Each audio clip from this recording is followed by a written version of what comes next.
Want a more profitable website? How about getting paid to shop online?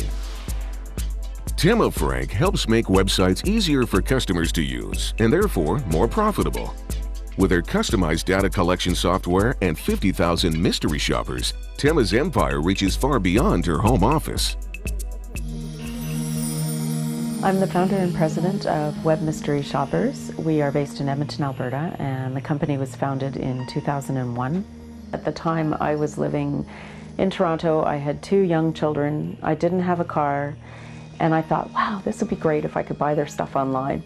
And then I started trying to do it, and I found it's just so much more difficult than it would be to even hop on the subway and go to a store.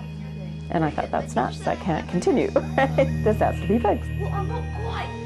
My goal was to create something really neat that really helps people. So what we've done is we've assembled a panel of about 50,000 mystery shoppers throughout North America and a few in Europe and elsewhere.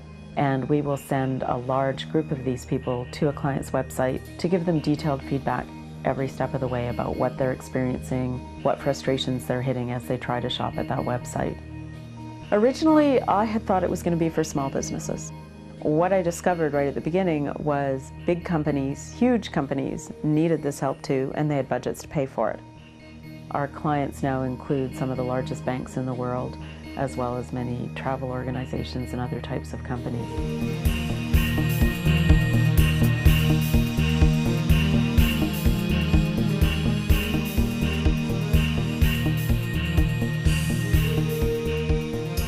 The travel industry has just exploded online, and financial institutions can save so much money if people will do their transactions online instead of in a branch. So it's all about usability. What we're trying to do is really help the owner of the website figure out how to make it easier to use. Typically when a client calls, they will talk about what are some of the issues, what are their goals with the website, who's their target market, where are areas that they think might not be working or that they're particularly interested in testing. And based on that, then we will design a scenario for our shoppers. We will then assign the agreed upon number of shoppers, and we like to have at least 20 or 30, so we know that these are pretty common problems people are finding. For instance, if you've got a site that's aimed at grandmothers who want to send their grandchildren gifts, we're going to find you grandmothers, because a 20-year-old testing that site is not going to give you the same kind of feedback as a grandmother who's still very nervous about being on the internet altogether.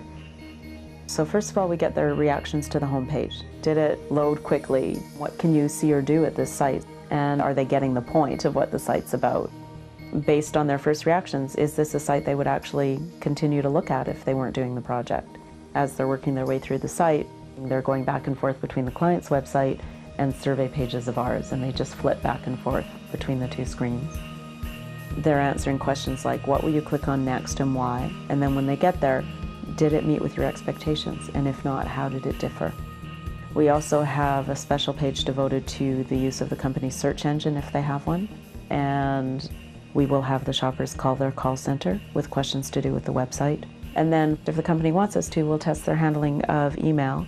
And we're asking not just when did you get a reply, but did it really answer the question? And then when they're done, they just hit a submit button. They don't have to fill in any reports afterwards or anything like that. After all the shoppers have done it, all the data gets pulled together, and we make recommendations for the client about what they can do to change to be more effective. Finding the shoppers turned out to be the easy part. What we started by doing was going to discussion lists of people who were doing store-based mystery shopping. We figured these people already understood the concept of assessing quality and customer service, and they were online already, so we knew they had computers. So we just started posting on these sites saying, if you're interested in doing something kind of like mystery shopping but from your home, here's an opportunity. We've set up the system in such a way that they have to fill out a bunch of demographic information for us. We've got that and we can sort them that way.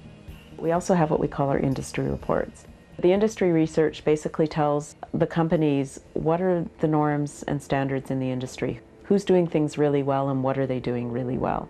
So they can get statistical data on their competitors, and also they can get some of the in-depth commentary as well, so they can learn from what their competitors are doing well or poorly.